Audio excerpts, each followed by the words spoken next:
जब लोगों को पता चलेगा कि दज्जाल इस दुनिया में जाहिर हो चुका है तो लोग उसके डर से अपने अपने घरों में छुप जाएंगे।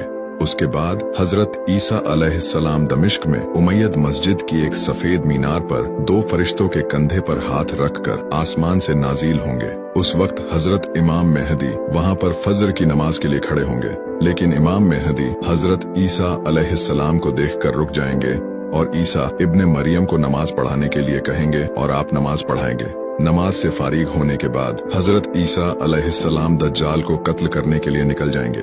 जब दज्जाल हजरत ईसा अलैहिस्सलाम को देखेगा तो वो भागने की कोशिश करेंगे।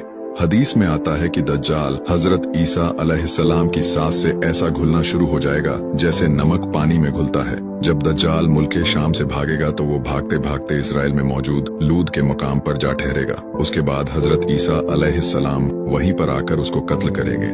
दज्जाल को कत्ल करने के बाद हजरत ईसा अलैहिस्सलाम यरूशलेम जा ठहरेंगे। उसके बाद हजरत ईसा अलैहिस्सलाम चैन और अमन के साथ वहां पर रहेंगे।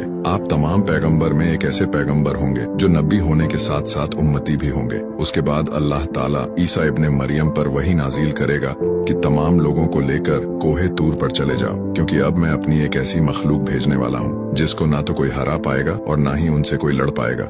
हजरत ईसा अलैहिस्सलाम तमाम लोगों को लेकर कोहे तूर पर चले जाएंगे। उसके बाद याजूज माजूज को अल्लाह ताला इस दुनिया में भेज देगा। ये एक ऐसी मखलूक होगी जो हर बुलंदी से उतरती नजर आएंगी। याजूज माजूज ऐसी फसादी मखलूक होगी जो तमाम दुनिया में को उखेड़ कर रख देगी। हदीस में आता है कि याजूज माजूज का एक ग्रोह जब दरिया तिब्रिया से गुजरेगा तो वो दरिया का पानी पी जाएगा, और जब दूसरा ग्रोह वहाँ से गुजरेगा तो वो देखेंगे कि यहाँ पर कभी पानी मौजूद ही न था। उस वक्त दुनिया में ना तो कोई इंसान मौजूद होगा और ना ही कोई चौपाया, क्योंकि लोग अपने आप को और अपने जानवरों को घरों में ऐसे कैद कर लेंगे। अगर जमीन पर कोई होगा तो वो सिर्फ याजूज माजूज होंगे। आप जरा इमेजिन करें कि ये किसी हॉलीवुड मूवी का सीन जैसा नहीं लगता, ये किसी मार्वल मूवी का सीन जैसा नहीं लगता है। जैसे कि दज्जाल का हजरत ईसा अलैहिस्सलाम की सांस से घुलना और तमाम दुनिया का खाली हो जाना। लेकिन क्या पता वो वक्त कैसा होगा।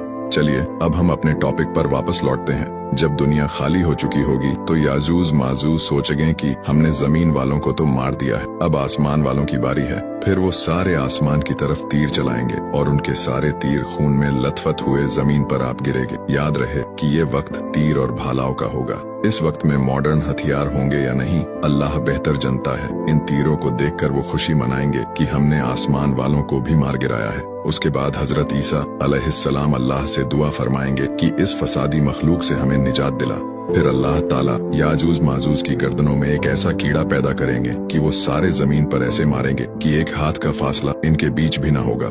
उसके बाद अल्लाह ताला ऐसे परिंदों को भेजेगा जो इनकी लाशों को चोंच में उठाकर किसी दूसरे जजीरों पर फेंक आएंगे। लेकिन ये परिंदे इस दुनिया के होंगे या नहीं, ये अल्लाह बेहतर जानता है, क्योंकि आज के वक्त में कोई भी ऐसा परिंदा इस दुनिया में मौजूद नहीं की जो इंसान को अपनी चोंच में उठाकर उड़ सके। लेकिन इतिहास में हमें एक परिंदा देखने को मिलता है जो इंसान जैसी मखलूक को अपनी चोंच में लेकर उड़ सकता था। इसका नाम है कवाजल कोटलस। ये एक ऐसा परिंदा है जो ऊंट की तरह लंबा था, लेकिन क्या पता वो कैसा वक्त हो। याजूज माजूज की बदबू से तमाम दुनिया में गंध फैल चुकी होगी, जिससे लोगों को काफी ज्यादा तकलीफ होगी। उसके बाद अल्लाह ताला ऐसी बारिश करेगा जिससे जमीन आईने की तरह साफ हो जाएंगी।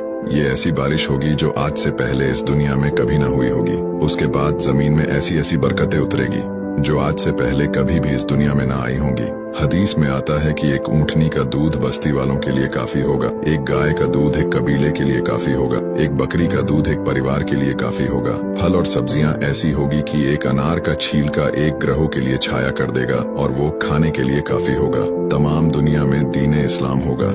एक आदमी और दूसरे आदमी के बीच जरा भी दुश्मनी ना होगी। लोगों में मोहब्बत और अमन होगा। उसके बाद दुनिया में धीरे धीरे दोबारा से बदकारी फैलने लगेगी। लोग एक खुदा को भूलकर दोबारा से बुत परस्ती में लग जाएंगे। फिर एक छोटी पिंडलियों वाला हब्सी पूरी रात हब्सा से चलेगा कि खाना काबा के नीचे खजाना मौजूद है और वो इसको गिरने आएगा। जब ये खबर हजरत ईसा अलैहिस्सलाम तक पहुंचेगी तो आप तमाम मोमिन बंदों को लेकर खाना काबा की तरफ आएंगे। जब हजरत ईसा अलैहिस्सलाम शाम की सरजमी पर पहुंचेंगे तो अल्लाह ताला एक ऐसी ठंडी हवा चलाएंगे जो तमाम मोमिन बंदों की रूह कब्ज कर लेगी। फिर दुनिया में बदकार लोग बाकी होंगे। उसके बाद वो हबसी खाना काबा को गिरा देगा, लेकिन उसके नीचे कुछ नहीं होगा। फिर एक आग यमन की तरफ से निकलेगी जो तमाम लोगों को मैदान महशर की तरफ हाँफती हुई लेकर जाएंगी।